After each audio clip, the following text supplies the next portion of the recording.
वक्रतुंड महाकाय सूर्यकोटी समप्रभ निर्विघ्नं कुरु मे देव सर्व कार्येषु सर्वदा। आत्मा पुरी पुण्यभूमी पवित्र तिथे नांदतो वाळू मामा सुपात्र तया ठविता महापुण्य राशी नमस्कार माझा श्री संत सद्गुरु बाळू मामांच्या चरणासी। आत्मापूरच्या देवराया दंडवता तुझे पाया आत्मापूरच्या देवराया दंडवता तुझे पाया आत्मापूरच्या देवराया दंडवता तुझे पाया दंडवत तुझे पाया दंडवत तुझे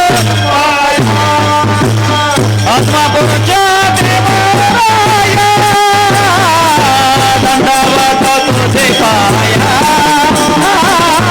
दंडवत तुझे पाया दंडवत तुझे पाया आत्मापूरच्या देवराया दंडवत तुझे पाया दंडवत तुझे पाया दंडवत तुझे पाया। महायोग पिते तटे भीमरथ्यम वरं पुंडरीकाय दातुं मुनीन्द्रे समागत्य तिष्ठं तवानंद कंदम परब्रह्मलिंगम भजे पांडुरंगम। पांडुरंगा करू प्रथम नमन दुसरी चरण संतांची त्यांच्या कृपादाने कथेचा विस्तारू बाबाजी सद्गुरु दास तुका। आपुला तो एक देव करुणी घ्यावा ते नेविना जीवा सुख नव्हे ती एक दुःखाची जनती नाही आदी अंती अवसानी। अविनाश करी आपुली आयसे से लावी मनापिसे गोविंदाचे ये रीती माईक दुःखाचे जनती नाही आदी अंती अवसानी। तुका म्हणे एका मरणेची सरे उत्तमची उरे कीर्ती मागे ये रीती माईक दुःखाचे जनती नाही आदी अंती अवसानी। विठ्ठल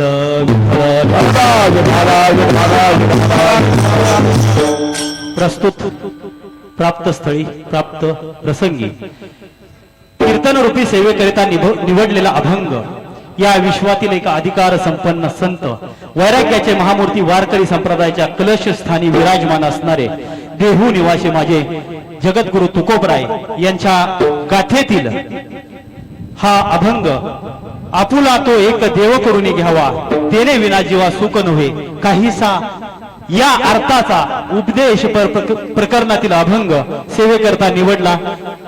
अभंग या सेवेकरता निवडण्यामागचं कारण परिहार नामक सेवेचं श्री संत सद्गुरु बाळूमामा देवालय दगडवाडी या ठिकाणी आज अमावस्ये निमित्त मासिक भंडारा महाराज आज मागच्या अमावस्याला माझं खामगळवाडीच्या मंदिरावरती आपल्या सुधीर मामांच्या मंदिरावरती शनी अमावस्याला कीर्तन झालं। माझ्या वाट्याला ही सेवा येण्यामागचं कारण आमचे गुरुवर्य म्हणा गुरुबंधू म्हणा हरिभक्त पारायण महादेव महाराज जानकर नाव महादेव महाराज जानकर नाव ऐकल्यावर मी पण पाहून थोडस चकित झालो कारण आपलं प्रेरणास्थान आहे जानकर साहेब राजकारणावर बोलायचा हा विषय नाही ही जागा नाही तर महादेव महाराज जानकरांच्या माध्यमातून गेली 1 महिना झालं मी तुमच्या चरणावर साष्टांग दंडवत करतो प्रणाम करतो आणि त्यांच्या माध्यमातून ही सेवा माझ्यासारख्या पामनापर्यंत आली।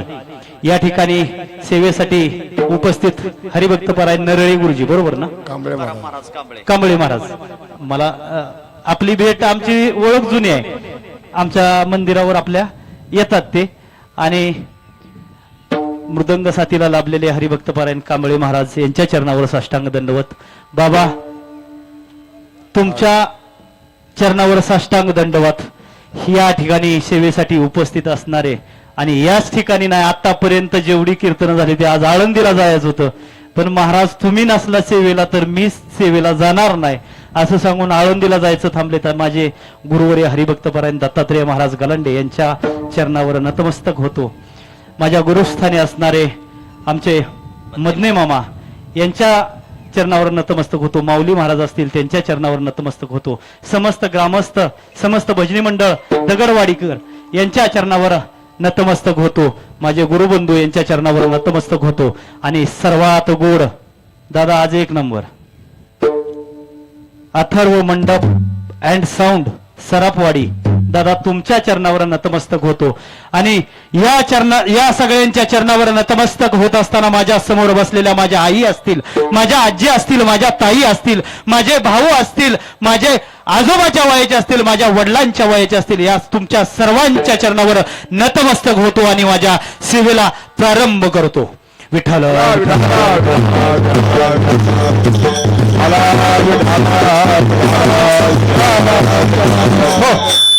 आपुला तो एक देव करून घ्यावा तेने विना जीवा सुख नोहे. जगद्गुरु तुकोबरा या अभंगाच्या पहिल्या चरणामध्ये काय सांगतात मंडळी?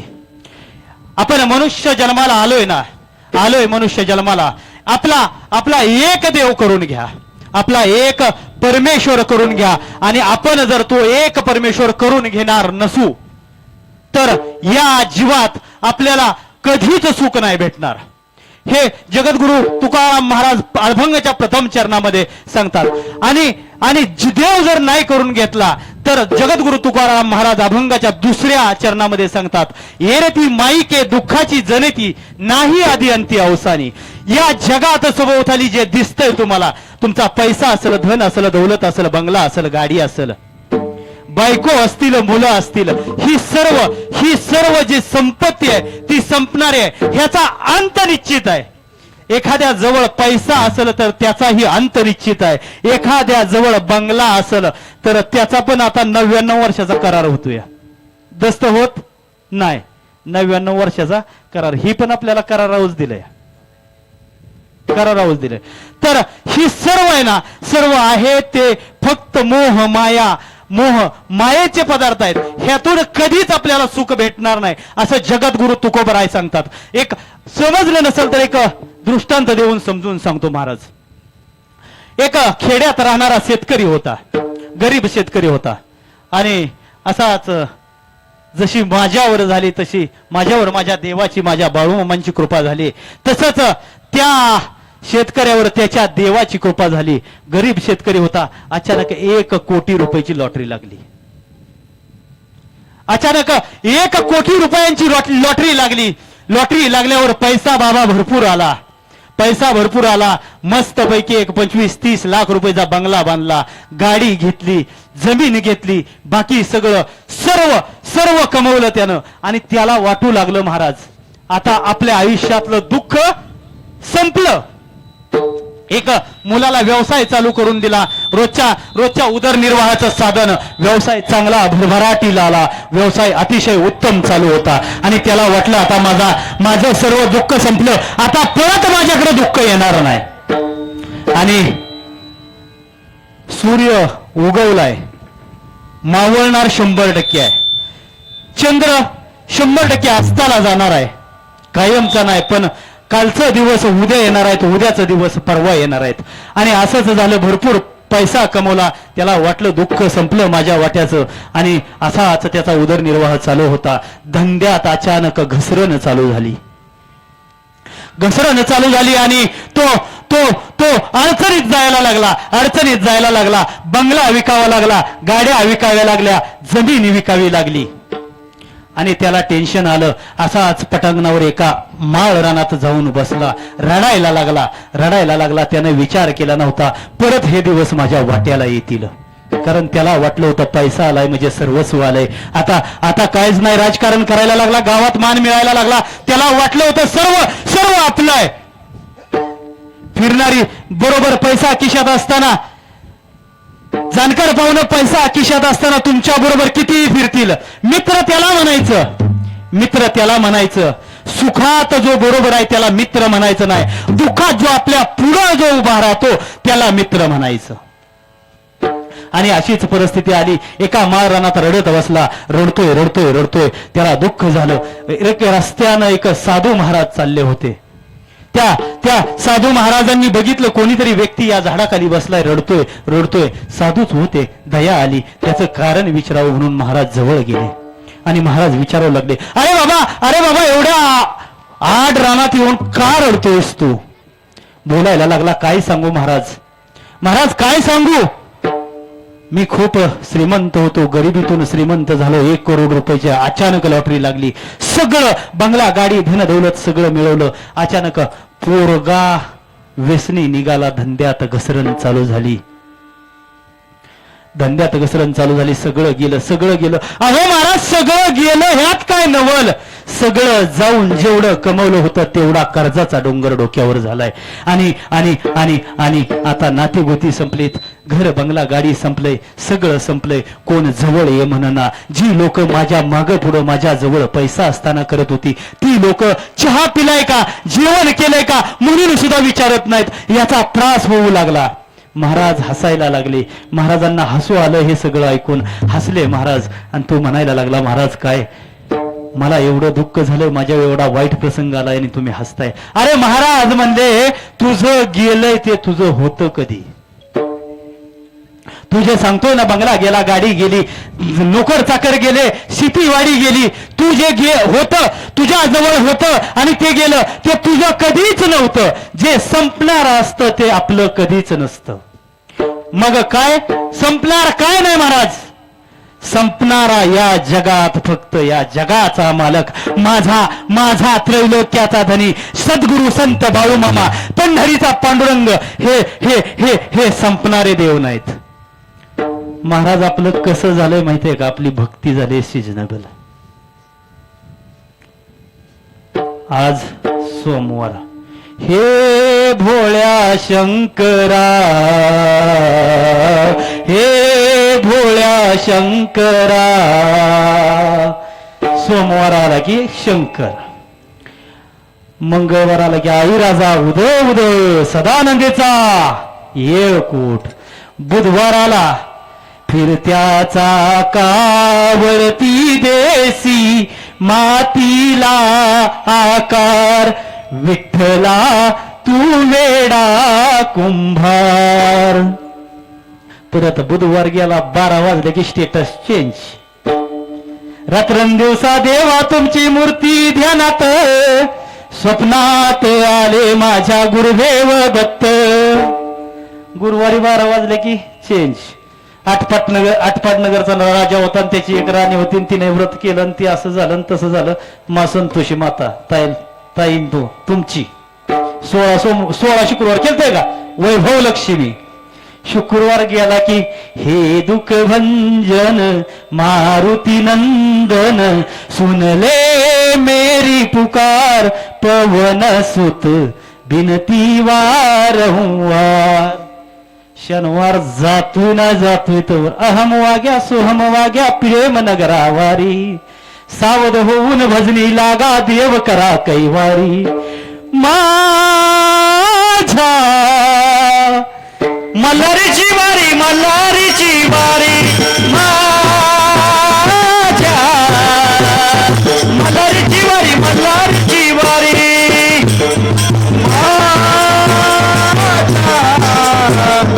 मल्हारीची वारी, मल्हारीची वारी.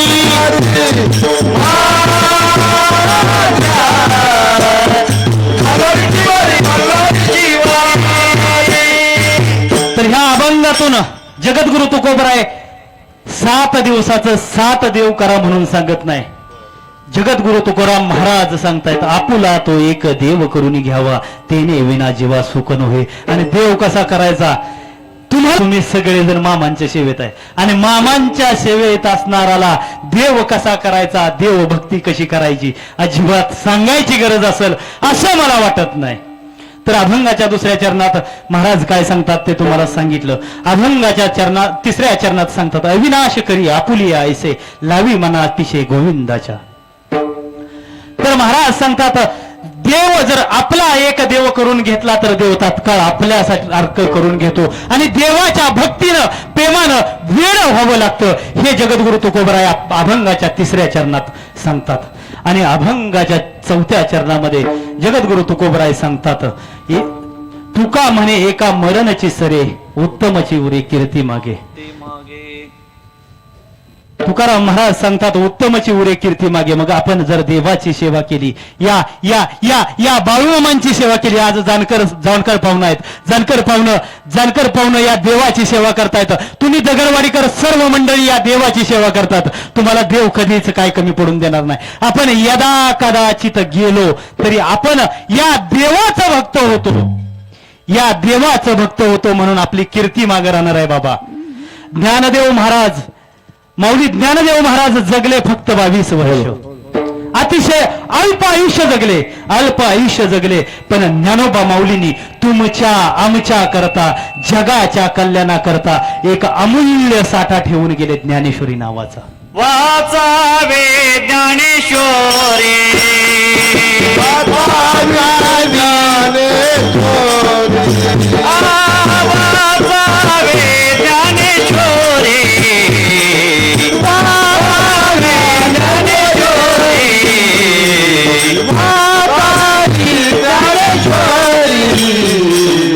वाचावे ज्ञानेश्वरी डोळा पहावी पंढरी, डोळा पहावी पंढरी, ज्ञान होया ज्ञानाची, ज्ञान होया ज्ञानाची.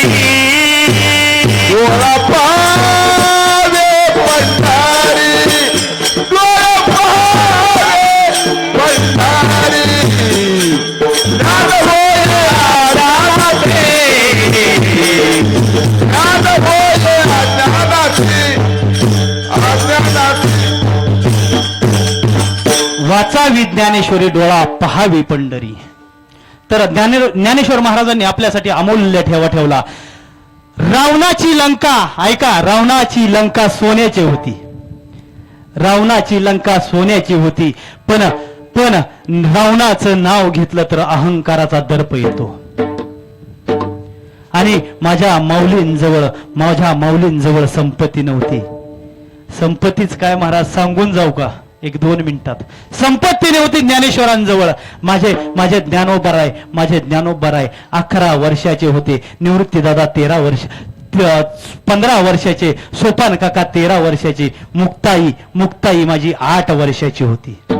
8 वर्षाची मुक्ताई. 6 दिवस झालं पोटात अन्नाचा कण नव्हता. 6 दिवस पोटात अन्नाचा कण नव्हता. आणि माझ्या ज्ञानदादानं कोपऱ्यातली झोपडीत पडलेली कोपऱ्यातली झोळी उचलली, काकेत मारली आणि सिद्ध बेटातून आता जो घाट आहे ना, इंद्रायणीचा घाट, त्या रस्त्यानं जायला निघाले माझे ज्ञानदादा. माधुकरी मागायला माझ्या निवृत्ती दादाला भूक लागले म्हणून निघाले नव्हते. सोपान काकाला भूक लागले म्हणून निघाले नव्हते. स्वतःच्या पोटाला भूक लागले म्हणून निघाले नव्हते. 8 वर्षाची चिमुरडी मुक्ताई अन्न करते. 6 दिवस झालं अन्नाचा पोटात कण नाही. म्हणून माझं ज्ञानदादा, त्यांना माहित होतं गावात जाऊन आपल्याला माधुकरी कोण देणार नाही मधुकरी कोण. तरी कुणीतरी एका भाकरीचं पीठ दिलं तर आमचं राहू द्या तिघा भाऊभावाचं, पण माझ्या मुक्ताईचं पोट भरलं म्हणून माझे ज्ञानदादा घाटावरून चालायला लागले. गेले आनंदीमध्ये गेले. अहो मावशी काही देता का? मधुकरी देता का? आणि घर बदलत, या घरात नाही त्या घरात नाही. एका मावशीला दया आली महाराज. या इथं समोर बसल्यात मावशी, अशीच एक मावशी, एका मावशीला दया आली आणि त्यांनी एका भाकरीचं पीठ वाटीत आणलं आणि ज्ञानदादाच्या झोळीमध्ये ती वाटी रिकामी केली. ज्ञानदादा खुश झाले. मला नाही भेटू दे, माझ्या निवृत्ती दादाला नाही भेटू दे, पण माझ्या मुक्ताईचं पोट भरणार म्हणून आनंदानं माझा ज्ञानदादा सिद्ध बेटाकडे वाटचाल करायला लागले. वाटचाल करत असताना वाटेत विसोबा काका नावाचा एक व्यक्ती आडवा आला. अरे ज्ञाना, का आला होतास गावाकडं? एवढं प्रेमानं बोललं नसतील. का आला होतास गावाकडं? विसोबा काका, नाही हो काका, नाही हो काका, गावात मी भिक्षा मागायला माझ्यासाठी आलो नव्हतो, माझ्या निवृत्ती दादासाठी आलो नव्हतो, माझ्या सोपान काकासाठी आलो नव्हतो. माझी मुक्ताबाई, मुक्ताई, मुक्ताई 6 दिवस झालं भुकेने व्याकुळ आहे हो काका. एवढं एक भाकरीचं पीठ नेऊ द्या, तिला करून घालू द्या. पण कधीच असा प्रसंग आला नाही, म्हणजे माऊलींनाच नाही, अखंड संत जनांना, माझ्या सद्गुरू बाळूमामांनाही त्रास झाला लोकांचा. जगद्गुरु तुकोबारायांना त्रास झाला, नामदेव महाराजांना त्रास झाला, चोखा मेळांना त्रास झाला, एकनाथ महाराजांना त्रास झाला. त्या विसोबा काकानं ती झोळी हातातून हिसकावून घ्यावी, मातीत टाकावी, त्यातील पीठ सांडावं. आणि पीठ, नुसतं पीठ सांडून थांबले नाहीत, सांडलेलं पीठ उचलून ज्ञानदेव घरी घेऊन जाईल, त्यातली अर्धी भाकरी तयार होईल म्हणून असं ते मातीनं चुरगाळावं महाराज. एवढा त्रास दिला. संपत्ती तर नव्हतीच, पण पण पण कधी व्यवस्थित जगून देखील दिलं नाही. पण रावणाची लंका सोन्याची होती, त्याचं नाव घेतलं की अहंकार आडवा येतो. आणि आणि आणि माझ्या माऊलींचं नाव घेतलं की प्रेम प्रेम आणि ज्ञान समोर येतं. तर मला यातून सांगायचं काय होतं, रावणाचं नाव कोण घेत नाही. जिथं स्वार्थ आला महाराज, जिथं स्वार्थ, आपल्यात सुद्धा जिथं स्वार्थ आला तिथं नाव कोण घेत नाही. का हाय दगडवाडीत एखादा रावण नावाचा? हाय का मावशी नावाचा? इथं कोण आहे का रावणाचा उपास धरत, पूजा करणार कोण नाही ना? मग आमच्याकडे पण तसंच आहे. आणि माऊलींची अखंड नुसती सेवा नाही, आता येणाऱ्या पुढच्या काही दिवसात वारी चालू होते, पालखी चालू होते, नुसती सेवा करत नाहीत, लाखो लोक माऊलीन बरोबर आळंदीतून चालत पंढरपूरला येतात. तर तर ह्यातून सांगायचंय काय, जगद्गुरु तुकाराम महाराजांना अभंगाच्या 4थ्या चरणात सांगायचंय, परोपकार कराल, लोककल्याणासाठी जगाल, समाजासाठी जगाल, तर मेल्यानंतर सुद्धा तुमचं नाव जिवंत राहील. हा झाला अभंगाचा सरळ भावार्थ. विठ्ठल विठ्ठल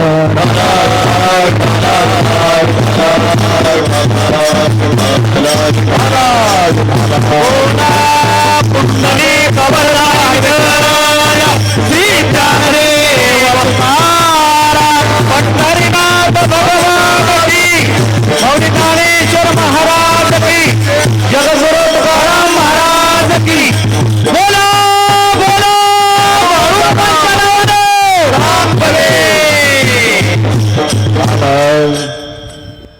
आपलं कीर्तन आहे मामांच्या अमावस्येनिमित्त मासिक भंडाऱ्याचं. आणि मामांच्या तळावरला असू द्या, मंदिरावरला असू द्या, कुठलंही असू द्या, मामांच्या कीर्तनाचा एक नियम आहे, अभंग तुकोबरायांचा कुठल्याही एका संतांचा घ्यायचा, संतांचा अभंग घ्यायचा, त्या अभंगाच्या 4 चरणाचा भावार्थ सांगायचा आणि आणि आणि माझ्या जगाच्या मालकाचं चरित्र सांगायचं. हे जगाच्या मालकाचं चरित्र सांगितलेलं फक्त तुम्हा मला आवडतं असं नाही.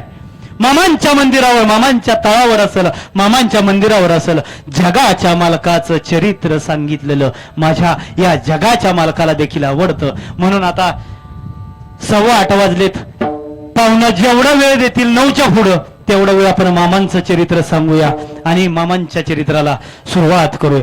नम शिवाय, नम शिवाय, बाळू मामा नम शिवाय, नम शिवाय, नम शिवाय, बाळू मामा नम शिवाय, नम शिवाय, नम शिवाय, बाळू मामा नम शिवाय, नम शिवाय, नम शिवाय, बाळू मामा बाळू मामा नम शिवाय, बाळू मामा नम शिवाय, बाळू मामा नम शिवाय, बाळू मामा नम शिवाय, नम शिवाय, नम शिवाय, मेंढी माऊली नम शिवाय, नम शिवाय, नम शिवाय, मेंढी माऊली नम शिवाय, मेंढी माऊली नम शिवाय, मेंढी माऊली नम शिवाय, मेंढी माऊली नम शिवाय, मेंढी माऊली नम शिवाय, नम शिवाय, ओम नम शिवाय, मनसिद्धनाथा नम शिवाय, नम शिवाय, नम शिवाय, नम शिवाय, नम शिवाय, मुळे महाराज नम शिवाय, नम शिवाय, नम शिवाय, महाराज नम शिवाय. बोला बोला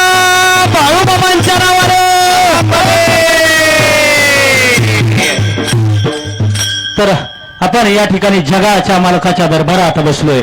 जगाच्या मालकाच्या दरबारात आता पुढे सांगणार आहे तुम्हाला मी जगाच्या मालकाचं महत्व. अरे जो मला हाय म्हणाल त्याला मी हाय. अरे जो मला हाय म्हणाल त्याला मी हाय. जो मला नाही म्हणाल त्याला मी कधीच नाही. असं बाबा मामा म्हणत असायचं. अरे ज्या दिवशी ओल्या झाडाला उभ्यानं आग लागल त्या दिवशी या जगात बाळू धनगर नाही असं समजा. तोपर्यंत या जगाच्या पाठीवर मला कुठून बी हाक मारा. अरे म्या म्या म्या तुमच्या पायाच्या टाच खाली उभा राहीन असं माझा देव म्हणत असायचा. हाके सरसी मोडी कालोनिया स्तंभ फोडे कालोनिया स्तंभ फोडे कालोनिया स्तंभ फोडे हाके सरसी मोडी कालोनिया स्तंभ फोडे कालोनिया स्तंभ फोडे कालोनिया स्तंभ फोडे. माझे मामा असं म्हणत असायचं.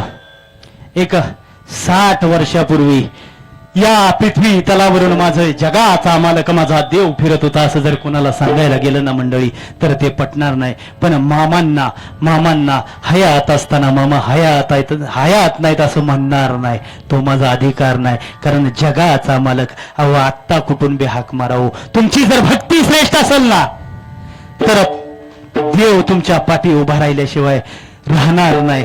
यातून एक सांगायचंय, संत देह बदलतात, संत शरीर बदलतात, शरीर बदलतात, पण संत त्यांच्या कीर्तीनं, त्यांच्या कामानं, त्यांच्या कर्तृत्वानं जिवंत असतात. राहिल्या त्या कीर्ती जगमाजी हो राहिल्या त्या कीर्ती जगमाजी राहिल्या कीर्ती जगमाजी राहिल्या कीर्ती जगमाजी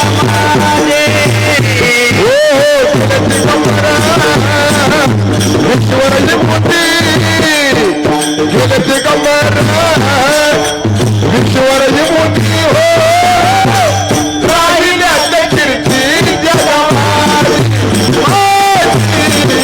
राहिल्या त्या कीर्ती जगमाजी गेले दिगंबर ईश्वराची मूर्ती गेले दिगंबर ईश्वराची मूर्ती राहिल्या कीर्ती जगमाजी राहिल्या कीर्ती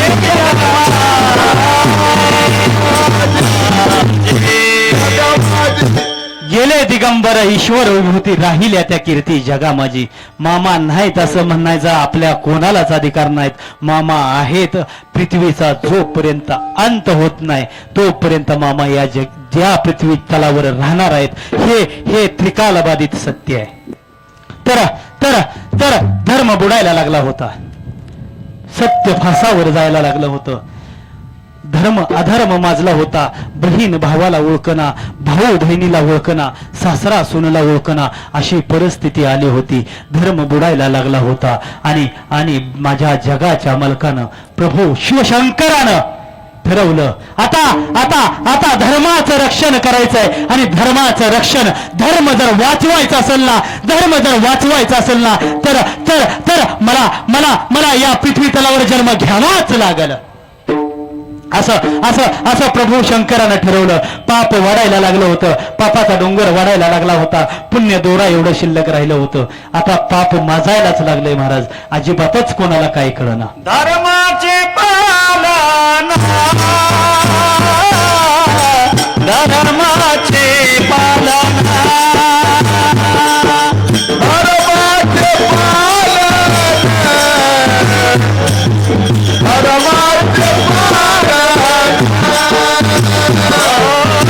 धर्माचे पालन धर्माचे पालन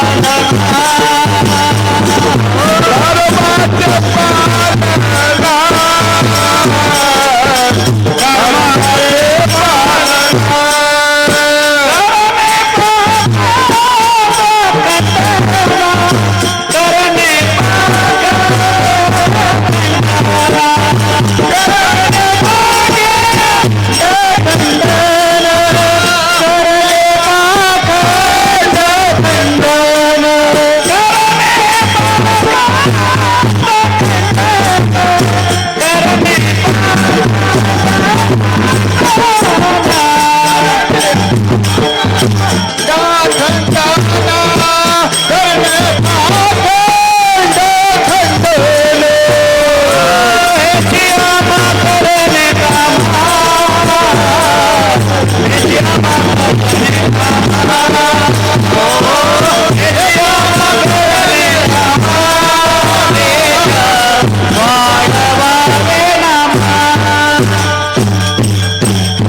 प्रभू शंकरानं या पृथ्वी तलावरती जन्म घ्यायचा ठरवला.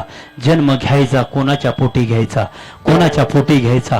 अक्कोळगाव, बेळगाव जिल्ह्यामध्ये चिकोडी तालुका, आणि त्या चिकोडी तालुक्यामध्ये अक्कोळ हे गाव. त्या अक्कोळ गावामध्ये एक धनगर समाजाचं कुटुंब राहत होतं. माता सुंदरा माता आणि पती मायाप्पा हे धनगर समाजाचं कुटुंब राहत होतं. त्या धनगर कुटुंबामध्ये पंढरीच्या पांडुरंगाची सेवा अखंडित चालू होती. भजन, नामस्मरण, पूजन चालू असायचं. माझी सुंदरा माता त्या पंढरीच्या पांडुरंगाची मनोभावे सेवा करत होती. त्या सुंदरा मातेचं माहेर श्री क्षेत्र आप्पाची वाडी. आप्पाच्या वाडीचं पवित्र असं तीर्थक्षेत्र हलसिद्धनाथ आप्पा, आणि त्या माहेरच्या दैवताची ही सेवा करत होती माझी सुंदरा माता. आणि सुंदरा माता माहेरला कधी गेली तर जायचं त्या हलसिद्धनाथाच्या समोर जायचं, हलसिद्धनाथाच्या मंदिराची झाडलोट करायची, समोर जायचं, देवाला नमस्कार करायचा, आरती करायचा, पडेल ते काम करायचं, पडेल ती सेवा करायची. अशा प्रकारे माझी सुंदरा माता भक्ती करत होती. आताच्या माता भक्ती करतात महाराज. पहाटे 5ला उठायचं, 5 वाजून 1 मिनिटानं व्हॉट्सअपला ऑनलाईन यायचं, मैत्रिणीला गुड मॉर्निंग टाकायचं. माताच सांगत नाही, पित्याचं भीतीच आहे. परवा दिवशी काय झालं महाराज, बायकोला मोबाईल नवीन घेतला, एक मोबाईल. हा नाही, घरातली घरात नाही चॅटिंग. 2 महिन्यात म्हणली काहीच दिलं नाही, माहेरला बी राहायचं झालं नाही. रोज तुमचा फोन आला, मग इकडं जा तिकडं जा, घरचं कोण बघायचं आपण इकडे येऊन. आणि मोबाईल घेऊन तिला महाराज कसला मोबाईल, बारीतला. असं तोंड बघितलं का नाही की लॉक खुलत, आणि तिनं ती लॉक टाकला, आणला मोबाईल. त्या दिवशी सकाळचं, दुसऱ्या दिवशी सकाळी आपलं उठली, लॉक टाकलेलं तर फेरन लावली होती, फाउंडेशन लावलं होतं, लिपस्टिक लावलं होतं. ती आणून देतो मी घरी. डोळ्याची आबरू करते ते तुमच्याकडे, डोळ्याची आबरूच ना, ॲब्रो का, मला ते आबरू म्हणली.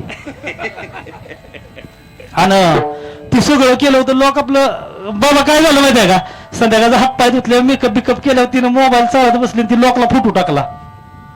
ती तोंड बघितल्यावर, आता हाय बघा मोबाईल माझ्या नाही, तोंड बघितल्यावर फोटो ते लॉक निघतंय. आणि तिला काय माहिती आहे, सकाळची उठली 5:30 वाजता. 5:30 वाजता उठली ना, सवय रोज आपलं उठलं की मोबाईल सगळ्यालाच आहे, माझ्या बायकोला एकटीला नाही, सगळ्याला उठलं की मोबाईल बघायची सवय, आपल्याला महाराजांना बी आहे. आणि सकाळची उठली, मोबाईल उशाला होता, मोबाईल घेतला, लॉक काढती, लॉक कुठं निघतंय पकवाज, लॉकच निघाला. आणि मी इथनं कटवून गेलो होतो तुमच्या बसनं 1 वाजता. मी म्हणलं आता सकाळ 8, 8:30 पर्यंत झोपायचं काय काम नाही, महाराजांना बी कुठं 10 ते 12ला फोन आला नाही, कुठं पाकिटाचं काय काम, आपलं झोपू. उठा की म्या म्हणलो, भारत आणि चीनचं युद्ध चाललंय का काय, शेवटचा सैनिक मी वाचलूया.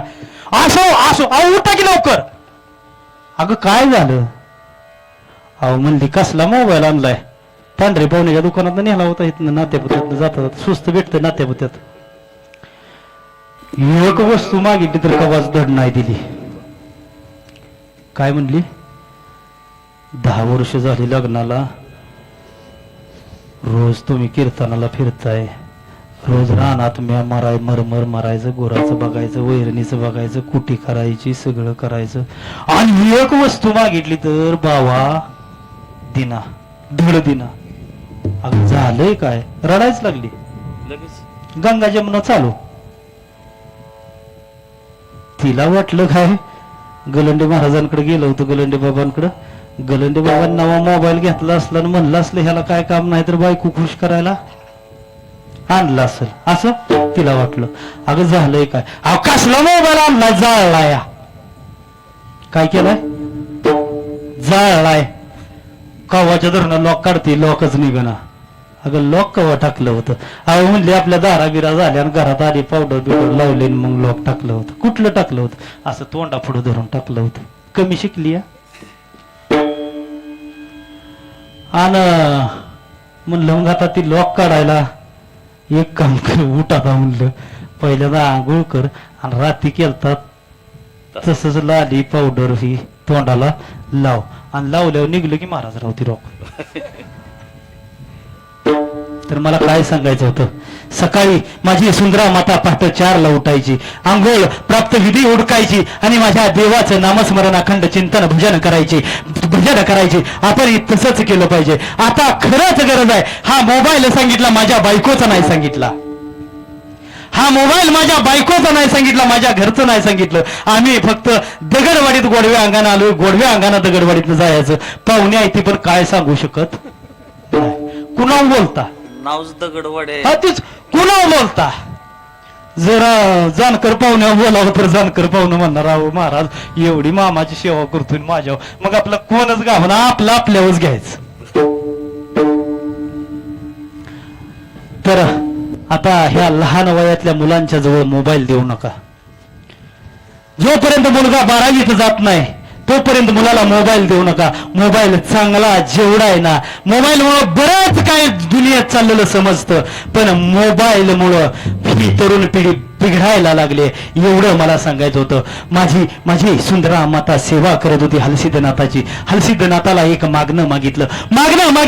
अरे हलसिद्धनाथ आप्पा, एवढी सेवा केली, एवढी भक्ती केली, मला काही नको रे. 4 गुंठ जमीन आहे, त्यात आम्ही 2 मुलं आणि माता पिता, 2 मुलं आणि आम्ही नवरा बायको राब राबतोय आणि सुखी समाधानी आयुष्य जगतोय. ऐका दगडवाडीकर, किती गुंठ्यात जगत होते मायाप्पा पिता आणि सुंदरा माता.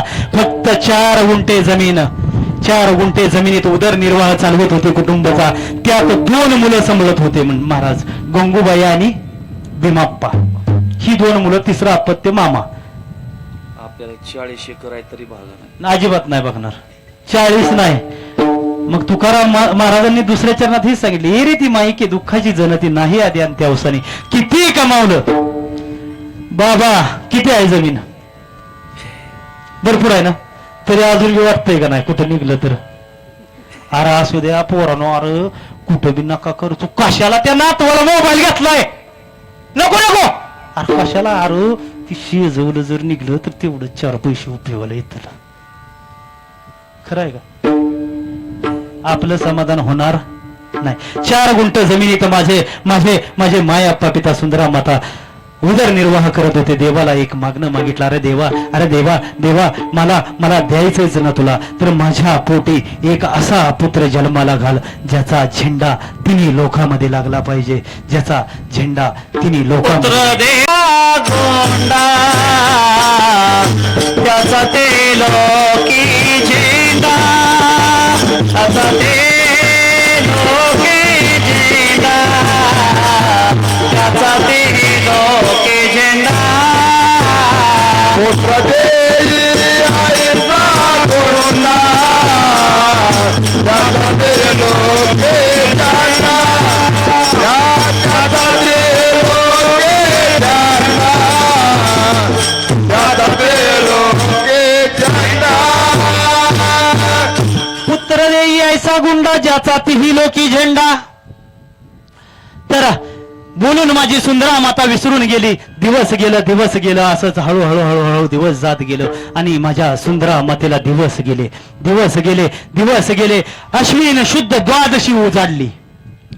अश्विन शुद्ध एकादशीचं व्रत केलं माझ्या सुंदरा मातेनं व्रत केलं, पारणं केलं, देवाचं भजन पूजन केलं, एकादशीचं व्रत केलं, संध्याकाळी भजन केलं. संध्याकाळी गावामध्ये, अकोळ गावामध्ये कीर्तन होतं.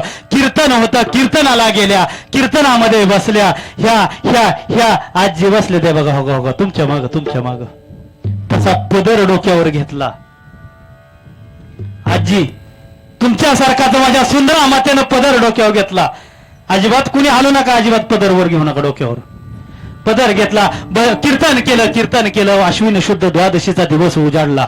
सकाळी उठल्या गोड धोड नैवेद्य केला. माझ्या पंढरीच्या पांडुरंगाला दाखवला, माझ्या हलसिद्धनाथ आप्पाला दाखवला आणि आपण स्वतःच्या व्रताची सांगता केली आणि घरामध्ये बसलेल्या होत्या. वेळ होती, वार होता सोमवार.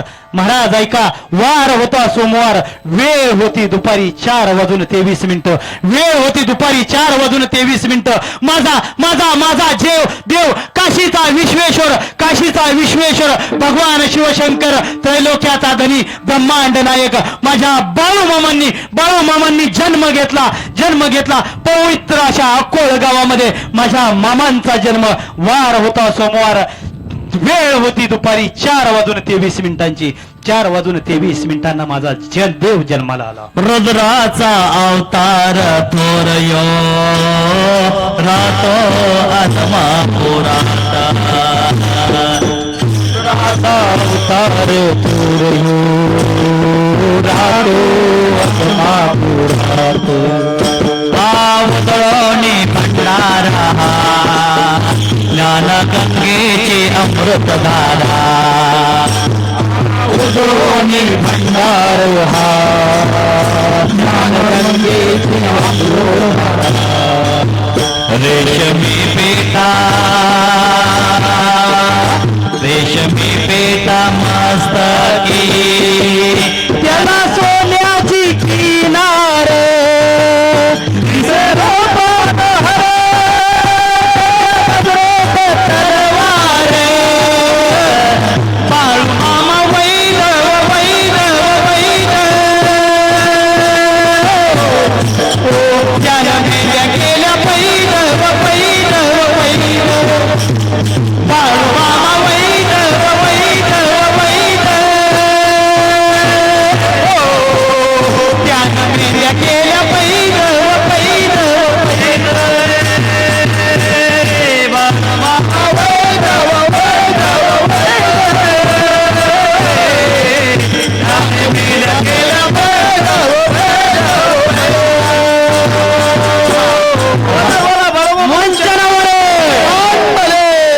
माझा जगाचा मालक जन्माला आला. वेळ होती 4:23.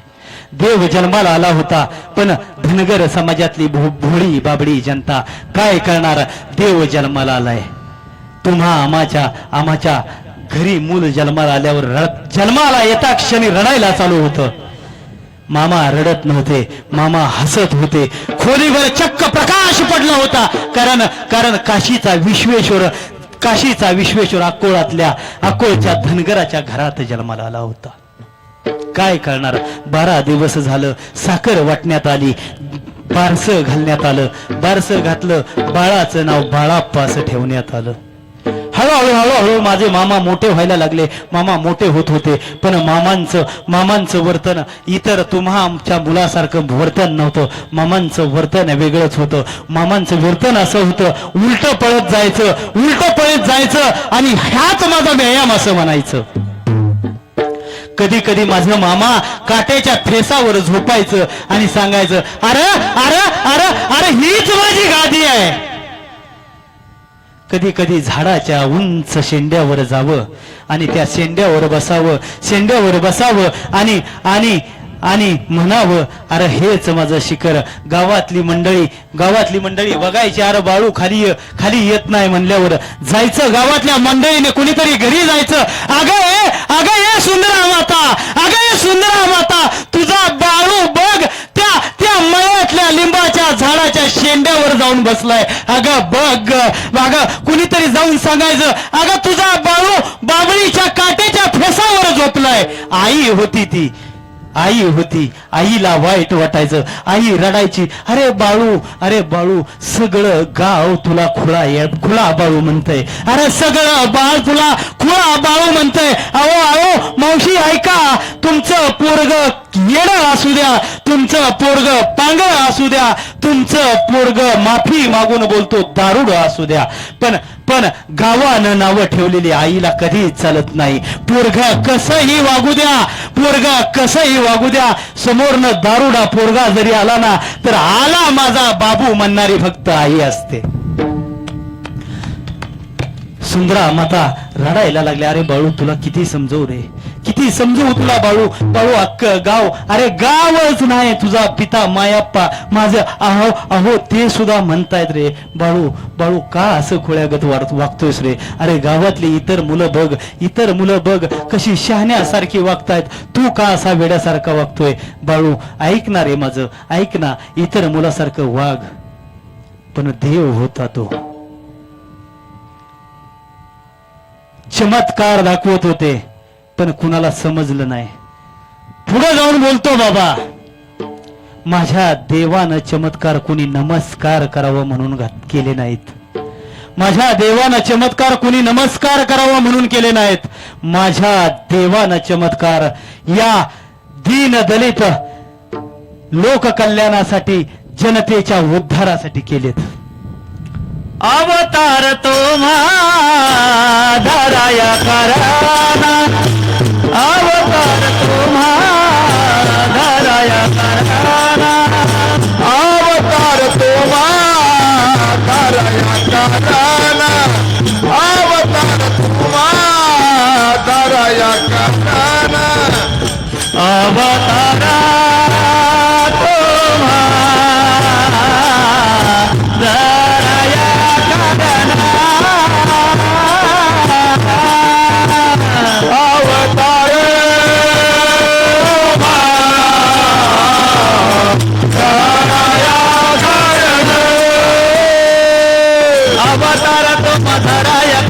उताराया जन जीवा राम कृष्ण हरी अवतार तो मधाराया कारण उताराया जन जड जीवा राम कृष्ण हरी अवतार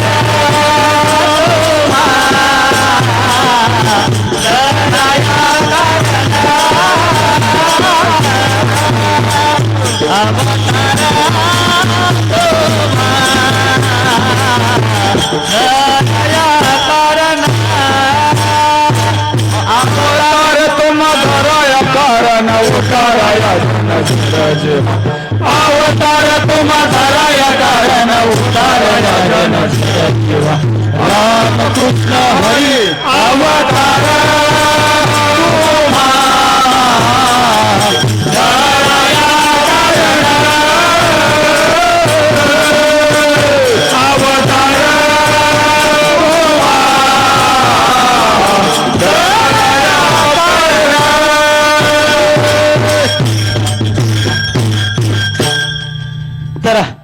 सुंदरा माता विनवणी करू लागले. अरे बाळू शहाण्यासारखा वाघ. घरामध्ये मायाप्पा बोलायला लागले. अगं सुंदरा माते तुझ्याच लाडानं हे बिघडलंय ग. अगं सुंदरा तुझ्या लाडामुळेच हे बिघडलंय. आता याला दुसरा काय पर्याय नाही. 8 वर्षाचे होते माझे मामा, 8 वर्षाचे होते. आता याला दुसरा काय पर्याय नाही. याला कोणाकडे तरी नेऊन चाकरीला ठेवतो असं मायाप्पा बोलायला लागले. आईच्या हृदयात दाटून आलं, काळजात भरून आलं. आई म्हणायला लागली अहो एवढूच आहे हो माझा बाळू. कसा लोकांच्या घरी चाकरी करल, कसं काम करल माझा बाळू. त्याच्या पोटाला पोटभर अन्न मिळेल का नाही माहित नाही. अहो ह्या वयात उपासमार नको होता त्याची, नको. तुमच्या पाया पडते तरुण मंडळी. खरोखर सांगतो तुम्हाला, तुम्ही बसलाय पुढं, कधी कित्येक वेळा आपल्या बापाच्या पाया आपली आई आपल्यासाठी पडली.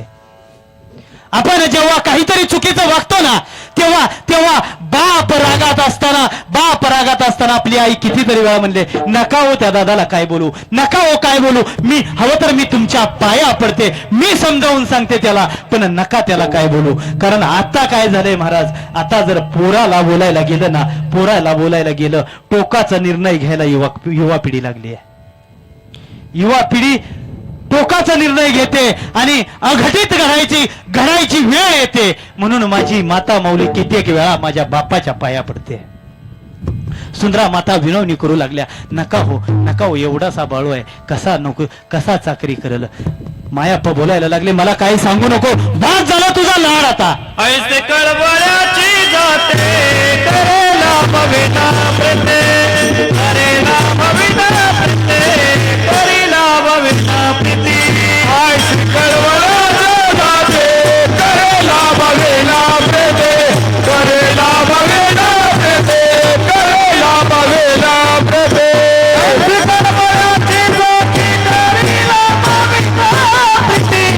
करेला भविना प्रीते करेला भविना प्रीते आय श्रीकळवळाची दाजी करेला भविना प्रीते करेला भविना प्रीते करेला भविना प्रीते. तर माझ्या देवाला हाताला धरलं सकाळ सकाळी मायाप्पा पिता गावामध्ये चंदूलाल शेठजी नामक जैन धर्माचा एक मोठा शेठजी राहत होता. त्या शेठजीच्या दारासमोर मायाप्पा पिता आले आणि हाक मारली, अहो शेठजी, अहो चंदूलाल शेठजी, आहात का घरामध्ये? बाहेर या. चंदूलाल शेठजी बाहेर आले, बघायला लागले कोण आहेत. तर बघितलं समोर धनगर वाड्यातला मायाप्पा भावे उभा आहे आणि बोलू लागले, अरे बोल मायाप्पा, काय म्हणतोस, काय येणं केलंस? चंदूलाल शेठजींना बोलू लागले मायाप्पा, अहो शेठजी, माझा एक मुलगा तुमच्याकडे चाकरीनं ठेवावा म्हणतोय. चाकरीनं मुलगा ठेवण्यासाठी तुमच्या दारात आलोय शेठजी. माझा मुलगा तुमच्या पदरात घ्या. चंदूलाल शेठजीला वाटलं भीमाप्पा किंवा भैरू असेल. चंदूलाल शेठजींना माहित होतं बाळाप्पा वेडा आहे, बाळाप्पा खुळा आहे, भीमा किंवा भैरू असेल. आणि चंदूलाल शेठजी बोलायला लागले, अरे मग त्यात एवढं काय, एवढा मोठा व्यापार आहे, ठेवतो की मी, असं बोलायला लागले. आणि कुठं आहे तुझा मुलगा, बोलव म्हणल्या बरोबर मायाप्पाने आवाज दिला, अरे बाळू, अरे आतमध्ये ये. बाळू म्हणल्या बरोबर चंदूलाल शेठजी म्हणाले, अरे अक्क गाव त्याला खोळा बाळू म्हणून हे नव्हतंय आणि त्याला माझ्याकडे कसं चाकरीला ठेवू? नाही रे बाबा, मला नाही जमणार, माझ्याकडे नको चाकरीला. मायाप्पानं हाक मारली, पण बाळाप्पा होता तो, देव होता तो, एका जागेवर थांबल तो कसा. अशा ज्या समोर गायी गोमाता बांधलेत ना महाराज, तशा चंदूलाल शेठजीचा समोर गोटा होता. गोटामध्ये गोमाता बांधलेल्या होत्या. त्यातली एक गोमाता 8 दिवस झालं आजारी होती. चारा पाणी काही घेतलं नव्हतं. माझ्या मामांना कृष्णाचाच अवतार होतो. चरित्रात सांगितलं जातं भगवान शिवशंकराचा अवतार माझा मामा. पण मामा म्हणत असायचं, गोकुळात खांद्यावर कांबळं घेऊन, हातात काठी घेऊन गायी राखत होतो, तोही मीच. आणि 14 वर्ष राम होऊन वनवासी मीच भोगला. खांद्यावर कांबडी हातामध्ये काठी चारित असे, खांद्यावर कांबडी हातामध्ये काठी चारित असे, सावळा जगले, सावळा जगले. खांद्यावर काठी खांद्यावर कांबळे हातामध्ये काठी चारित असे, सावळा जगले, सावळा जगले. कृष्ण होऊन गायीही मी राखल्या, राम होऊन वनवासही मी भोगला, असं मामा म्हणत असायचं. आणि त्या गायीच्या समोर माझं मामा गेलं. वाळली वैरण पडली होती बाजूला, हातामध्ये घेतली आणि त्या गोमातेच्या पुढे धरली. देव होता श्रीकृष्ण आला होता त्या गायीला चारायला. श्रीकृष्ण आला होता. 8 दिवस चारा पाणी न खाल्लेली गायी मामांच्या हातून, माझ्या देवाच्या हातून चारा खात होती. हे बघितलं चंदूलाल शेठजीनं बघितलं आणि चंदूलाल शेठजी आश्चर्यचकित झालं. अरे जी गाय दवा पाणी डॉक्टर करून 8 दिवस झालं पाण्याला शिवली नाही, चाऱ्याला शिवली नाही. अरे ते खुळं बाळू आलंय आणि त्यानं हातामध्ये वैरण घेऊन त्या गायीला चारा चारू लागलाय. चंदूलाल शेठजी बोलले, ठेवून घेतो रे मी तुझ्या पोराला. अरे मायाप्पा, घेतो रे ठेवून तुझ्या पोराला मी चाकरीला. आणि ठेवून घेतलं. नवल झालं मंडळी. ज्या चंदूलाल शेठजीच्या गोट्यातल्या 5-5, 6-6 लिटर दूध देणाऱ्या गायी 10-10, 12-12 लिटर दूध देत होत्या. ही माझ्या देवाची कीर्ती होती. आणि त्यावेळी देत होत्या, त्यात नवल नाही. जर्शी देते त्या मामांची भक्ती सांगायची, मला दूध सांगायचं नाही, मामांची भक्ती सांगायची आहे. त्या दिवशी पण जानकर पाहुणं मी सांगितलंय, आपल्या शेजारी सराफवाडीला कीर्तन केलंय, मामांची भक्ती केली. कांबळे महाराज, तुम्ही मला बरेच दिवस झालं ओळखताय. मी तुमचं कृपा त्या बाळूमामांची आहे. आणि जर अशीच कृपा आपला तो एक देव करून घ्यावा, ही कृपा माझ्या जगाच्या मालकाची करून घ्यायची असेल. आणि कलियुगात एकमेव देव आहे. कृपादान केले संते, कल्पंती है सरेना, कल्पंती है सरेना, कल्पंती है सरेना, कल्पांते सरेना, कल्पांते सरेना,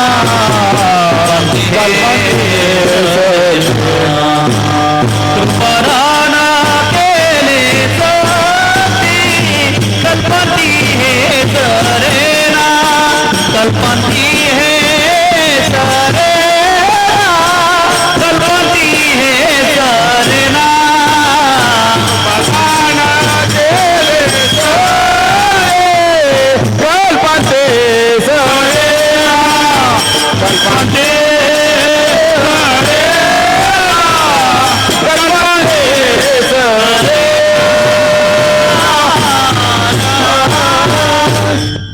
जगाच्या पाठीवर फक्त माझा बाळू मामा द्या, फक्त मनापासून हाक द्या. मागच्याच आठवड्यात मामा तुम्हा मला भेट देऊन गेलेत. मेंढी माऊलींची समाधी आहे म्हणून सांगतो. मामांनी सांगितले तुम्हाला जर वाटत असेल ना मी तुमच्यावर कृपा करावी तर काय करायचं, ह्या हातानं अन्नदान करा, ह्या हातानं अन्नदान करा, पैशानं ज्ञानदान करा आणि करायचीच ना सेवा तर माझ्या मेंढी माऊलीची सेवा करा.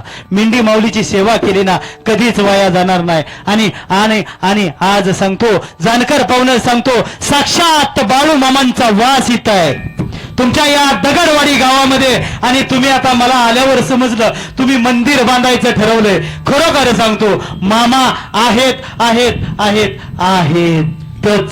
संत येती घरा तोची दिवाळी दसरा, तोची दिवाळी दसरा, तोची दिवाळी दसरा,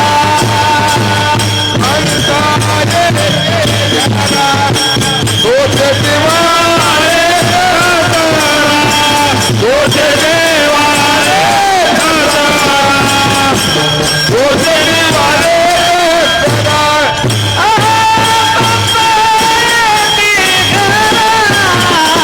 तोची दिवाळी दसरा, तोची दिवाळी दसरा, तोची दिवाळी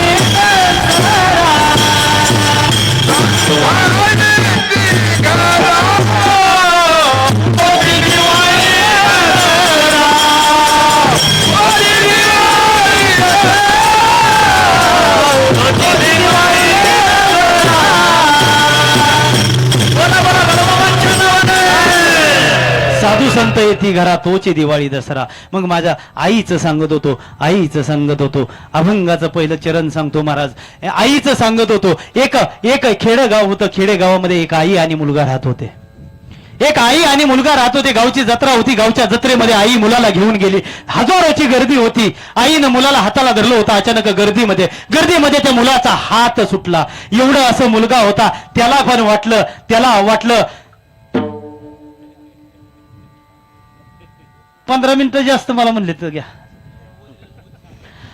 आणि उद येतोय, कुणीही उदाला आडवं जाऊ नका.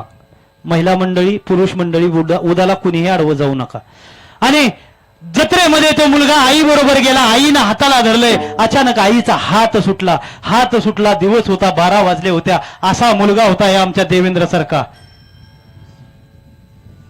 देशात स्वर्गात इंद्र, देशात नरेंद्र आणि महाराष्ट्रात देवेंद्र आणि दुसरा देवेंद्र लासुरण्यात संस्थेत. आणि असा मुलगा होता. हात सुटल्यावर मुलाला वाटलं आता मी मोठा झालोय. आई हरवली तरी काय फरक पडत नाही, मी स्वतः घरी जाऊ शकतो. दुपारची वेळ होती. हळूहळू दिवस मावळायला लागला. अंधार पडायला लागला आणि मुलगा रडायला लागला.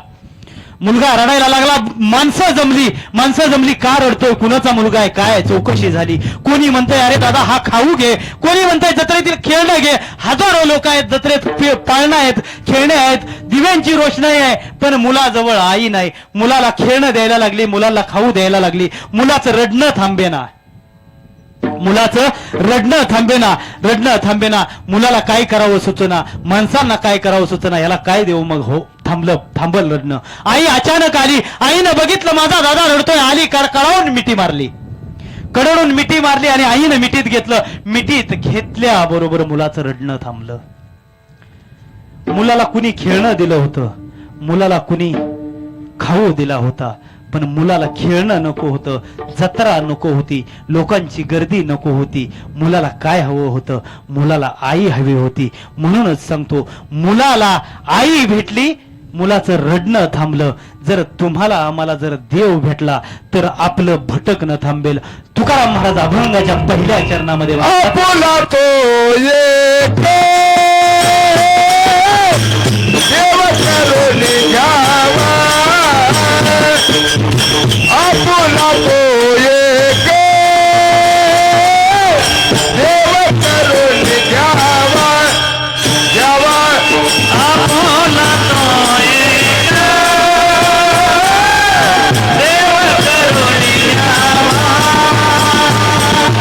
आपुला तो एक देव करून घ्यावा. आपुला तो एक देव करून घ्यावा. देणे विना जीवा तुका नोहे. आपुला तो एक देव करून घ्यावा. देणे विना देवा तुका नोहे.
तर देव करून घ्या, आपला एक देव करून घ्या, त्याच्याशिवाय आपल्याला सुख भेटणार नाही, असं जगद्गुरु तुकोबराय अभंगाच्या पहिल्या चरणामध्ये सांगतात. आणि मामांचं बालपण सांगितलं, मामांचं बालपण सांगितलं. आता मेंढी माऊलीचं सांगतो. नाही, अजून 15 मिनिटं आहेत. 9:15. हा काय म्हणताय? 10 मिनिटं सांगा. 10 मिनिटं. ठीक आहे, मग एकदा भजन करूया आणि पुढचं चरित्र सांगतो. 10 मिनिटं. बाळू मामाचं बाळू मामा सगळ्यांनी हात वरती घ्या, सगळ्यांनी हात वरती घ्या. जे हात वरती घेणार नाहीत, हात वर घेतलेल्याचं पाप ज्यांचा हात खाली असेल त्यांच्या मानगुटी येऊन बसणार. बाळो मामा हो बाळो मामा, बाळो मामा हो बाळो मामा, हो बाळो मामा, हो बाळो मामा. हे बाळो मामा बाळो मामा बाळो मामा, बाळो मामा बाळो मामा बाळो मामा बिको. बाळो मामा, बाळो मामा, बाळो मामा, बाळो मामा, बाळो मामा, बाळो मामा.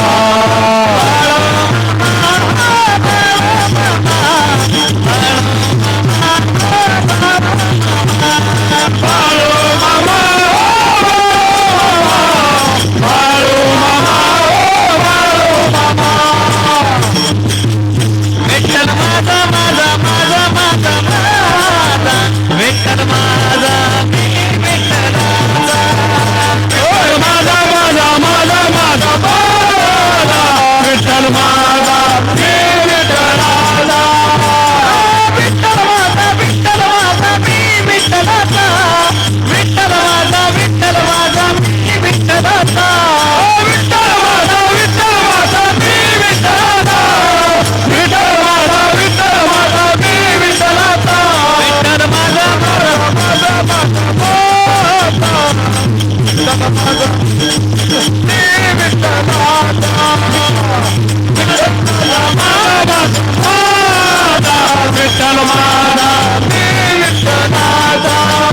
बाप्पा रखुमाई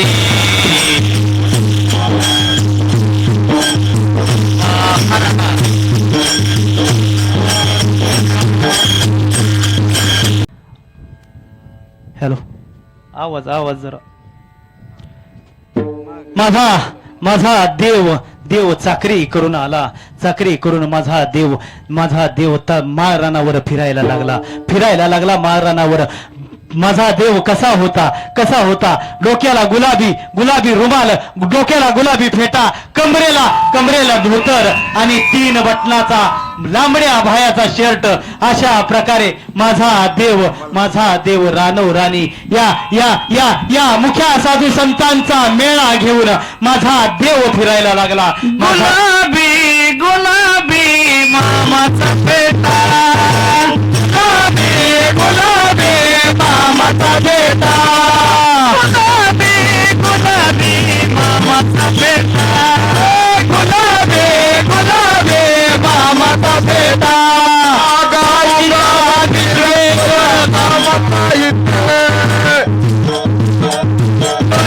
मामाचा येतो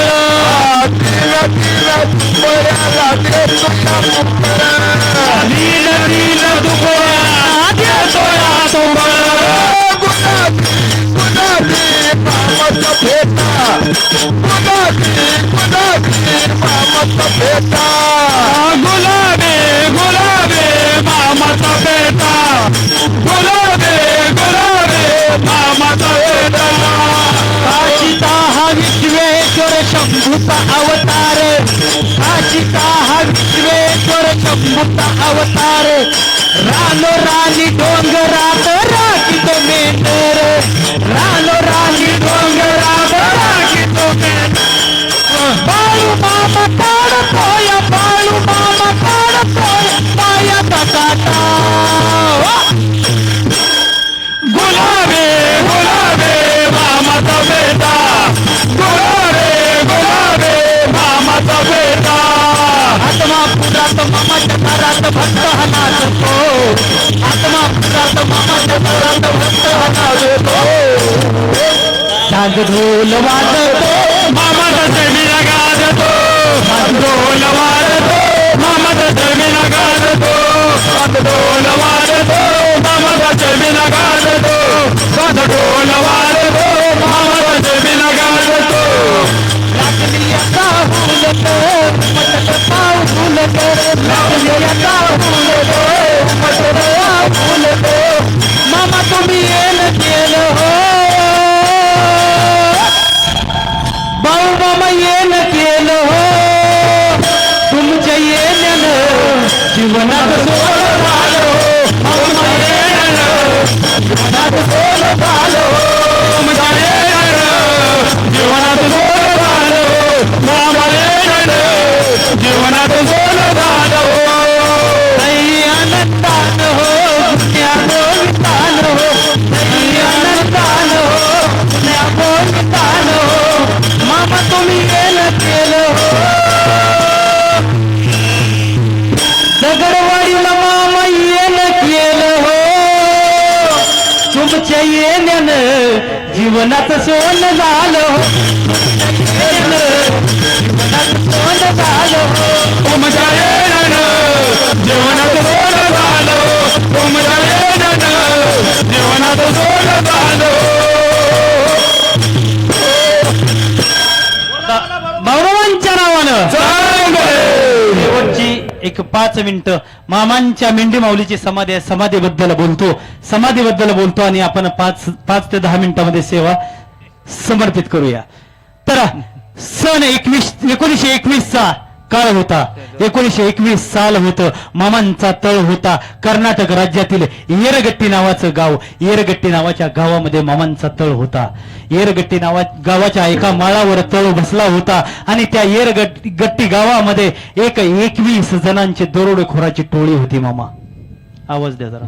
21 जणांची दरोडेखोरांची टोळी होती. त्या टोळीचा म्होरक्या होता बाळाप्पा बागडी. त्या टोळीचा म्होरक्या होता बाळाप्पा बागडी. त्याचं कामच होतं, कुठचा एखादा धनगर गावामध्ये आला, धनगराच्या तळावर दरोडा टाकायचा आणि त्यातून त्याचा उदरनिर्वाह चालायचा. कुठं चोऱ्या करायच्या, कुठं दरोडा टाकायचा, कुठं काय करायचं, लोकांची मुंड्या मुरगळायच्या आणि पोट भरायचं. या पद्धतीनं बाळाप्पा बागडीचा उदरनिर्वाह होता. मामांचा तळ एरगट्टीच्या माळावर आला. बाळाप्पा बागडीपर्यंत खबर पोहोचली. अरे कोणीतरी एक धनगर, लय मोठा धनगर, 500 बकरी होती त्या काळात 1921 साली. आता तुमच्या भागात कमी बकरी असतील, आमच्या भागात डोंगर रान लय बकरी होती. 100 बकरी असली का नाही कांबळे बाबा? 100 बकरी असली की कांजीचा शर्ट, बकरी वाका गडी, वर डोक्याला अशी मंचर टोपी कांजी केलेली आणि ह्याने निवांत 4 व्हीलर मधलंच फिरायचं. अशा 500 बकऱ्या होत्या मामांच्या. आणि बाळाप्पाला समजलं की कुणातरी धनगराचा तळ आलाय आणि आपण त्या तळावर दरोडा टाकायचा. एक दिवस निश्चित करण्यात आला. दिवस ठरला. 21 जणांनी ठरवलं की आपण जायचंय आणि तळावर दरोडा टाकायचाय. एक रात्र निश्चित करण्यात आली मामांच्या तळावर आणि बाळाप्पा बागडे आपले 21 सवंगडी घेऊन तळाच्या बाजूला 1.5 किलोमीटर अंतरावर बाळाप्पा बागडे येऊन बसलं.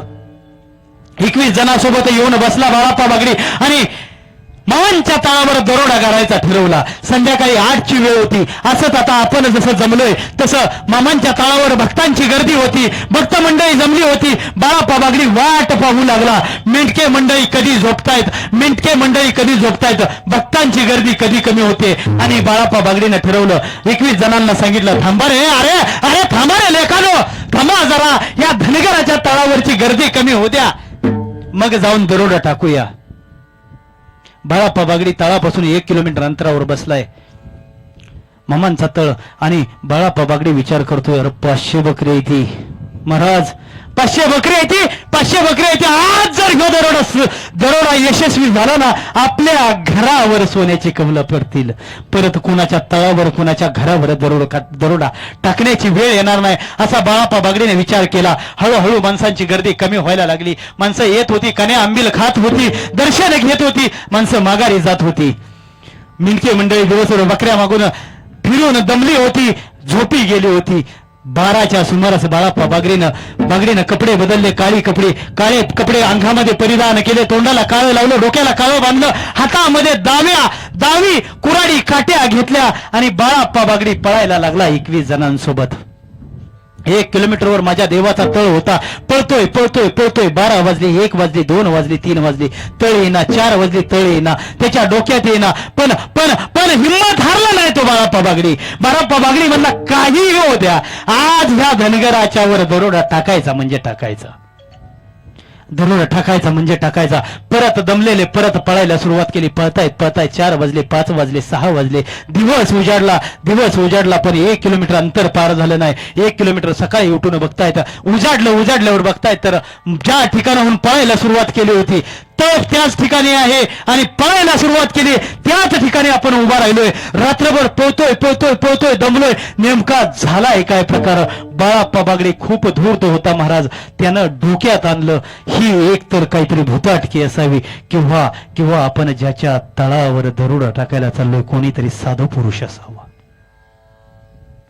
बाळाप्पा बागडीनं ठरवलं, अरे आता रात्रभर पळालोयच ना, दमलोयच ना, तर हे काय प्रकार आहे, याचा सोक्ष लावल्याशिवाय घरी जायचं नाही. आणि माझ्या देवाच्या तळाकडे बाळाप्पा बागडीनं वाटचाल चालू केली. चालतायत 100-200 मीटर अंतरावर गेले. माझा देव आता आपल्या गावामध्ये पालखी येऊन गेली. माझ्या देवाची तशीच पालखी तळावर असायची. तंबू असायचा, तंबूच्या उजव्या बाजूला सकाळी माझा देव बसलेला असायचा, हातामध्ये बिडी असायची. तंबूमध्ये एक भगवान सदाशिवाचा फोटो, मामांचे गुरु मुळे महाराजांचा फोटो, मामांचा स्वतःचा एक फोटो आणि समोर 2 घोडी असं त्या तंबूत असायचं. आणि मामा फक्त द्वादशीला त्या देवांची पूजा करत होते. आणि बाळाप्पा बागडी 200 मीटर अंतरावर आला आणि समोरून आवाज आला, अरे बाळाप्पा बागड्या, रात्रभर पळून दमला असशील नव, बाळाप्पा बागडीच्या काही लक्षात येईना. अरे रात्रभर पळतो हे आपल्या 21 जणांशिवाय कोणाला माहित नाही. आणि आणि हा धनगर असं का बोलायला लागलाय? त्याच्या मनात धूर्त होता, हुशार होता, चाणाक्ष होता. त्याच्या मनात टूब पेटली, पळत गेला आणि देवाचं पाय धरलं. त्याच्या मनात आलं आपण खूप मोठा अनर्थ करायला चाललो होतो. हा कोणी सामान्य धनगर नाही, एकतर हा कोणीतरी साधू पुरुष आहे, नाहीतर देव अवतारी पुरुष आहे, असा त्याचा समज झाला. पळत गेला आणि मामांच्या चरणावर डोकं ठेवलं आणि बोलू लागला, अरे देवा माफ कर, खूप मोठा अनर्थ करायला चाललो होतो. अजून बी अनर्थ घडतोय जानकर पाहुणं. मामांच्या नावाखाली, माझ्या देवाच्या नावाखाली अनर्थ घडतोय महाराज. तुम्ही आम्ही निष्काम सेवा करतोय, पण तुमच्या आमच्या निष्काम सेवेला असे बाळाप्पा बागडी सारख्या अनर्थ करणाऱ्या लोकांमुळे त्रास होतोय का नाही होत जानकर पाहुणं? आणि बाळाप्पा बागडी मामांच्या पायावर पडला आणि मामांच्या पायावर पडला. देवा क्षमा करा, देवा क्षमा करा, देवा क्षमा करा. देव बोलू लागला, क्षमा करीन बाळाप्पा तुला. अरे बाळाप्पा तुला क्षमा करीन, पण क्षमा तेव्हा करीन लोकांचं मुंड्या मुरगळून खाणं बंद कर, दरोडा चोरी माऱ्या बंद कर, तर तुला मी क्षमा करीन. आता ह्या दगडवाडीत तसे नसतील, पण प्रक्षेपण चालू आहे, शूटिंग चालू आहे म्हणून बोलतो. मामांच्या दारात मुंड्या मुरगळून खाल्लेलं चालत नाही. कितीही देव रोज माझा दह्या तुपानं धुतला तरी देव तुम्हाला पावणार नाही. सोपी साधी भोळी सेवा करा. कुणाच्या 1 रुपयात मिंद राहू नका. कुणाचा घामाचा 1 रुपया आपल्यामुळं वाया जाईल असं वर्तन करू नका. खरोखर सांगतो, मामा तुम्हाला तुमचं घर भरून दिल्याशिवाय राहणार नाहीत. आणि बाळाप्पा बागडीने शब्द दिला, माझ्या देवाला शब्द दिला, मामांना शब्द दिला, मामा आजपासून हे सगळं बंद.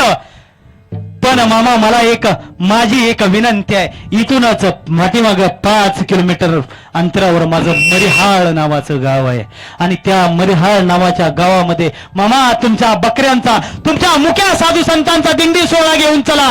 त्या गावामध्ये भजन कीर्तन करतो, अन्नदान करतो, बकऱ्यांची सेवा करतो. पण मला बोलायचंय काय, मला सांगायचंय मेंढी माऊलीची समाधी सांगायची आहे महाराज.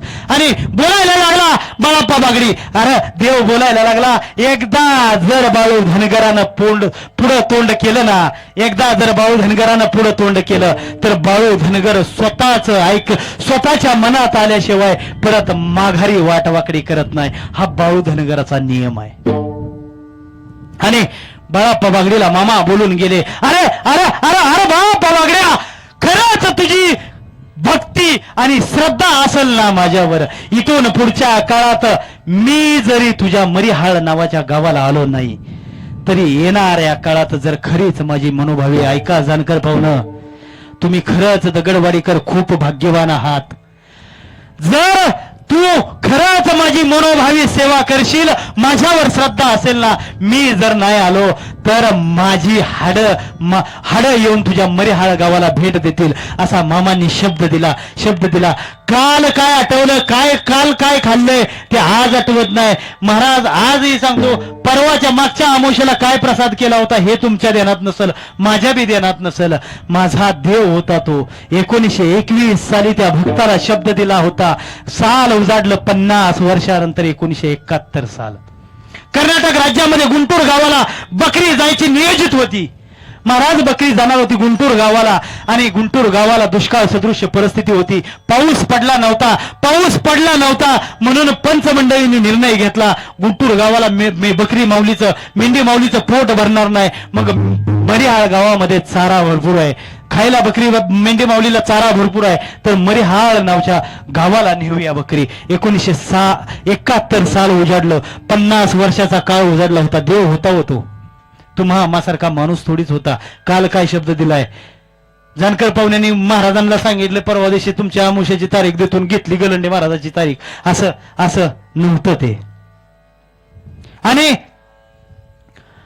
1971 साली मामांची बकरी मरीहाळ नावाच्या गावात न्यायची पंचमंडळी ठरवली आणि मरीहाळ नावाच्या गावामध्ये ती बकरी गेली. बाळाप्पा बागडीचं वय झालं होतं, 50 वर्ष काळ लोटला होता. बाळाप्पा बागडी दरवाजासमोर बसला होता आणि बकरी आली बाळाप्पा बागडीच्या दारातून बकरी माळाकडे चालली होती आणि काय नवल झालं महाराज. एक मोठा बकरा, एक 50-60 किलोचा बकरा आला पळत आला आणि त्या बाळाप्पा बागडीच्या दरवाजा समोर गतप्राण.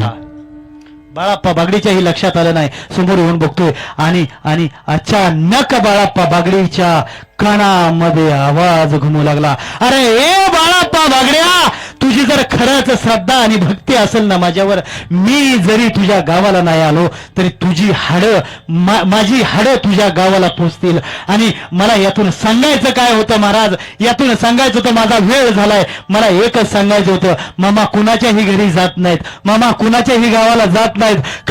खरंच जाणकार पाहुण्यानं तुम्ही दगडवाडीकरांनी एवढा मोठा वसा हातात घेतलाय ना मामांच्या सेवेचा, खरंच अखंड चालू द्या. जो कोण पुढे होऊन करतोय, माझा एक संदेश मी एक सांगून जातो, जानकर पाहुणे असतील, अजून कोण भक्त मंडळी असतील, हे सर्व मंडळी असतील, पुढे होऊन करत असतील, आडकाठी आणू नका, मामाच्या कार्याला आडकाठी आणू नका. भव्य दिव्य असं मंदिर या ठिकाणी उभा करा.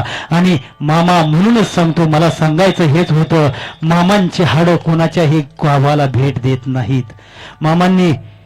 मामांच्या ग्रंथात वर्णन आलंय, जर तुझा न माझा पूर्वजन्मीचा काय संबंध नसला तर तुला माझ्या तळावरच्या कन्या देखील खाऊन देणार नाही. हा मामांचा शब्द होता. अहो आज साक्षात मामा येऊन तुमच्या इथं बसलेत. खरंच सांगतो, माझे वेळ संपले. ठरलेल्या वेळेपेक्षा 15 मिनिटं जास्त घेतलेत. त्या 15 मिनिटाचं जास्त मी मागणार नाही. जानकर पाहुणं अजिबात टेन्शन घेऊ नका, नाही मागच. तुमच्या कार्याला शतशः नमन आहे माझं. आणि तुम्हाला एक शब्द बोलून जातो, ज्या ठिकाणी मामांची सेवा त्या ठिकाणी आमचं मस्तक टेकतं म्हणजे टेकतं. कारण आज जे काय आहे ते सगळं मामांमुळेच आहे. कष्टाचं आणि घामाचं फळ मामांनी दिलं, या सुख समाधान माझ्या घरात आलं. या ह्याच्यापेक्षा जास्त काय बोलत नाही. तुम्ही आहे पण तुम्ही आम्ही देवाची सेवा करणं, तुम्ही आम्ही स्वाभिमानानं वागायला लागलोय, अहंकारानं वागायला लागलोय. काल एक दुपारी घटना घडली. श्री सिद्धनाथ मसवरचा सिद्धनाथ गोपाळपूरची मंडळी होती. अख्खं कुटुंब एका पिकअप गाडीनं सिद्धनाथाला दर्शनाला आलं होतं. काय चूक होती कोणाला तरी काहीतरी सुख हवं होतं. कोणाचा तरी कुलस्वामी होता, वर्षातून एकदा जायचं होतं, म्हणून ते देवाला यायचं ठरलं होतं. सकाळी खूप आनंदानं कुटुंब, बायको, मुलं सगळी, आजी आजोबा घेऊन एका टमटम मध्ये भरून ते लोक आली होती.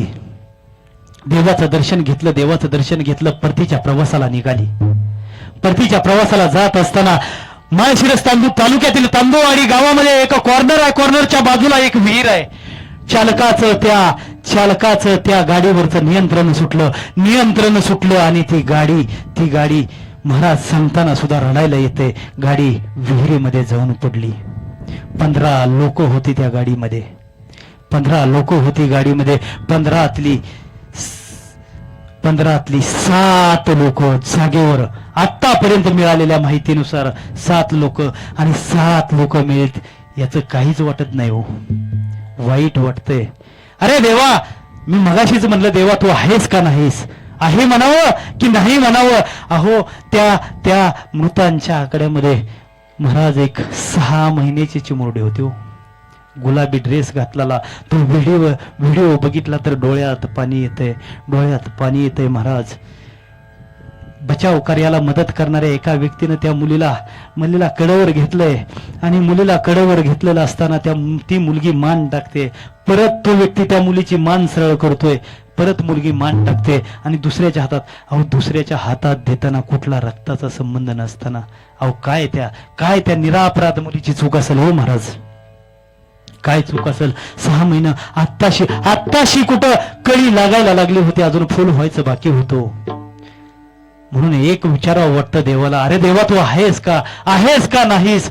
त्या सर्व मृतात्म्यांना भावपूर्ण श्रद्धांजली अर्पित करतो आणि त्यांना माझ्या देवानं, कारण देवानं सांगितलं जो माझी भक्ती करेल, भजन पूजन करेल, त्यांना न्यायला यम येणार नाही. माझ्या देवानं त्याच्या पायाजवळ जागा द्यावी एवढी देवाच्या समोर प्रार्थना करतो. आणि झालेली सेवा सद्गुरू बाळूमामांच्या चरणी, पंढरीच्या पांडुरंगाच्या चरणी, माझे गुरुवर्य सुधीर मामा खामगळ यांच्या चरणी, माझे गुरुवर्य हरिभक्त पारायण दत्तात्रय महाराज गलंडे यांच्या चरणी, माऊली महाराज तुमच्या चरणी, सुरदाजी तुमच्या चरणी, समस्त ग्रामस्थ दगडवाडीकर, माझे हक्काचं भजनी मंडळ, वडील चुलतेच आहेत. एक शब्द दिलाय त्यांनी माऊली महाराज कीर्तन करायला चालू केल्यापासून, ज्या दिवशी तुम्हाला कीर्तन असेल त्या दिवशी पहिली शीट माझी असेल, पहिली शीट माझी असेल. त्यांच्या चरणावर समर्पित करतो. आणि तरुण मंडळीनो एक सांगतो, जाता जाता एवढंच ऐकून जा, आई बापाची सेवा करा, बाळूमामांची भक्ती करा. बाळूमामांची भक्ती एक वेळ कमी केली तरी चालल, पण आईबापांची सेवा करा आणि आणि आणि अखंड आयुष्य निर्व्यसनी राहा, एवढंच सांगतो. आणि मी माझ्या सेवेला मिसरी घासू नका, मी माझ्या सेवेला पूर्ण विराम देतो. ज्ञानेश्वर माऊली